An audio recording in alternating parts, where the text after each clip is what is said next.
დღეს ჩვენ გვაქვს ბათუმში შეხვედრა ჩვენს რეგიონალურ წარმომადგენლებთან და რაიონულ წარმომადგენლებთან. რა თქმა უნდა, ეს შეხვედრა უკავშირდება წინა საარჩევნო კამპანიას. ჩვენ დაახლოებით 2 კვირის წინ გვქონდა ანალოგიური შეხვედრა კაჭრეთში, სადაც შევხვდით ჩვენი კახეთის აქტივისტებს.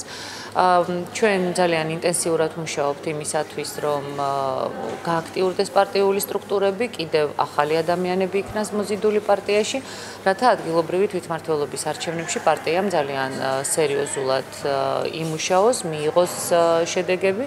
იმედია, რომ ჩვენ მოვახერხებთ იმ შედეგების დაცვას და იმ ხმების დაცვას, რომელსაც ჩვენ დარწმუნებული ვარ, რომ მივიღებთ.